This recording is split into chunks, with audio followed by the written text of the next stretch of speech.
Garde à vous.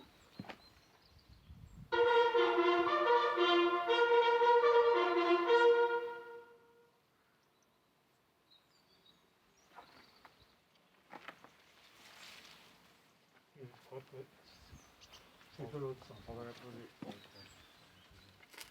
Voilà. Et normalement, on lit à l'envers les enfants. On la tournera tout à l'heure. D'accord.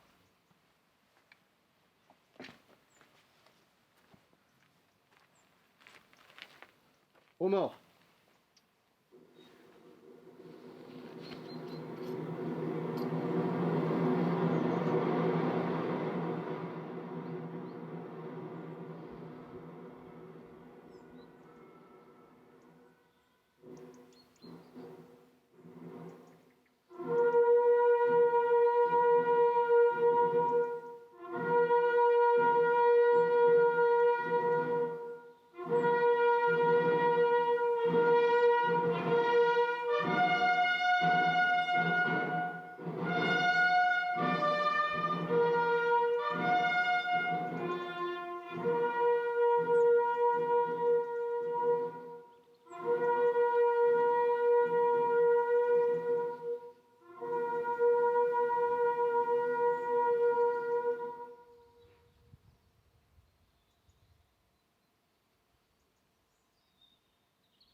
C'était il y a un siècle.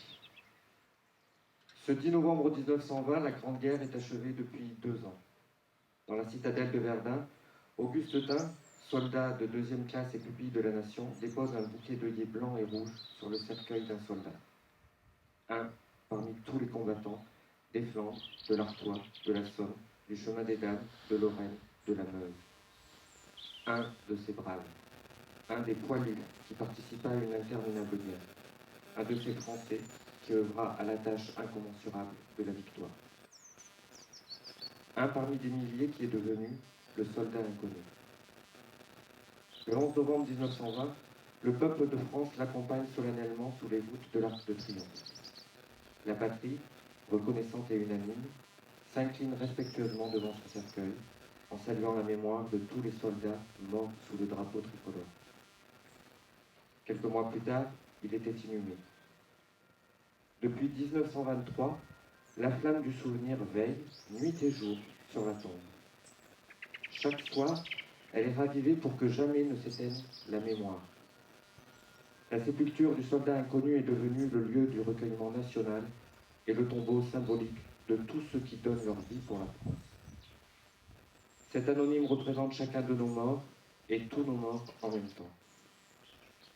Cette mémoire vit également dans chacune de nos communes, dans chaque ville et village de France, dans chacun de nos monuments aux morts, dans chacun des cimetières, dans nos mémoires familiales. Elle vit dans l'œuvre de Maurice Genevoix, qui entre aujourd'hui au Panthéon. Le président de la République l'a souhaité en l'honneur du peuple de 14-18. Maurice Genevoix n'entre pas seul dans le temple de la nation. Il y entre en soldat des épargnes, en écrivain et en porte-parole étendard de ceux de 14. Il y entre avec ses millions de frères d'armes, ceux dont il a immortalisé le souvenir, l'héroïsme et l'efficacité. Il y entre avec toute la société de la première ligne à l'arrière, mobilisée face à l'adversité et qui a tenu avec une admirable endurance. 8 millions de soldats combattirent sous les couleurs de notre drapeau. Aucun d'entre eux ne revint totalement indemne. Des centaines de milliers furent blessés dans leur chair comme dans leurs âmes. 1 400 000 tombèrent au champ d'honneur. Nous ne les oublions pas, inlassablement, nous les honorons. Chaque 11 novembre, la nation rend également un hommage solennel à tous les morts pour la France, ceux d'hier et ceux d'aujourd'hui.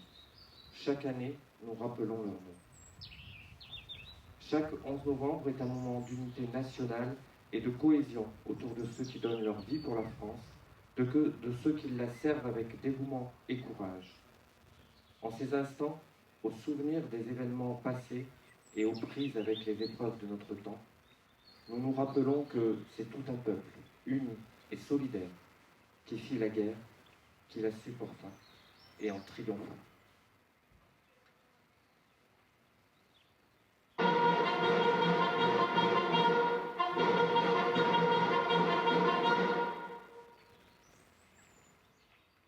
Repos.